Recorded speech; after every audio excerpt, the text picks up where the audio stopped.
méthode Coué a donné naissance à des tas de méthodes de développement personnel, dont la PNL et la sophrologie, et ça c'est sourcé.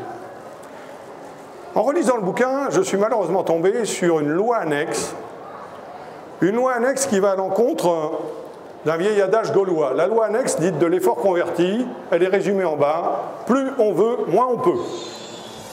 Voilà ce que nous dit Coué, ce n'est pas la volonté qui va nous permettre d'y arriver. Alors j'étais mal, moi, avec ma petite molécule, là. Parce que si, quand il y a de la volonté, ça ne marche pas, moi, je ne sais pas faire si mes clients en coaching ou en formation, ils ne veulent pas. Alors, qu'est-ce que je fais avec ça? Du coup, j'ai creusé la notion de motivation. Et en creusant la notion de motivation, j'ai ajouté deux moteurs à cette notion de volonté. Qu'est-ce qui va nous mettre en mouvement? L'envie et l'intérêt.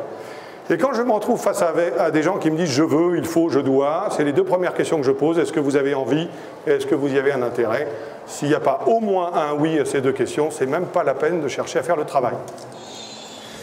Je vais vous proposer de voir maintenant les dernières lois. Je vous ai dit qu'il y avait 5 lois, nous en avons vu 3. Et voilà les 2 dernières lois de la méthode Coué. Tout à l'heure, c'était le combat entre volonté et imagination, et là, c'est le rapprochement. Si la volonté et l'imagination vont dans le même sens, que nous dit Coué, c'est que ça ne s'additionne pas, ça se multiplie. À ce moment-là, nous avons énormément de force. Donnez l'exemple suivant, il y a une bassine d'eau sale. Alors je peux m'interroger sur pourquoi l'eau est sale.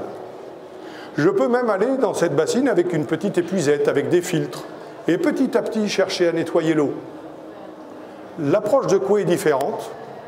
Il arrive avec des brocs d'eau propre, et il renverse dedans, et il remplit, et il remplit, et il remplit, et il remplit d'eau propre. Et à force de remplir d'eau propre, la bassine est pleine d'eau propre. C'est vraiment ça son approche. Et ce qui est intéressant dans les travaux de Coué, c'est qu'il a mis beaucoup de temps à pondre sa technique, et c'est la botte secrète. Il y a l'arme secrète et il y a la botte secrète d'Émile Coué. C'est une phrase que vous avez peut-être déjà entendue. Et il proposait de se la répéter 20 fois de suite le matin et 20 fois de suite le soir.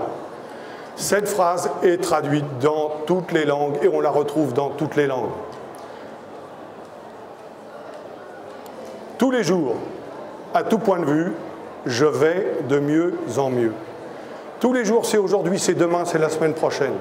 À tout point de vue, c'est tout ce qui nous passe par la tête. Et ce que nous dit Émile Coué, c'est même les choses auxquelles nous ne pensons pas encore, mais qui sont dans notre inconscient. Et je vais de mieux en mieux. C'est une promesse possible. Je reprends le premier postulat, c'est une promesse raisonnable.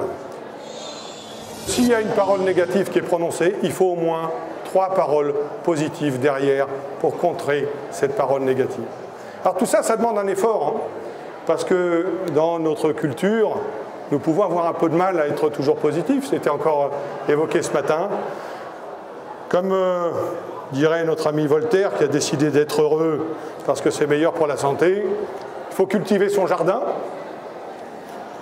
Et nous pouvons, et vous pouvez les uns et les autres, utiliser ces approches positives, chacun trouvant les meilleures sources pour lui d'autosuggestion par le corps, d'autosuggestion par l'image ou d'autosuggestion par les mots. Je vous remercie beaucoup pour votre attention et votre écoute. Merci beaucoup.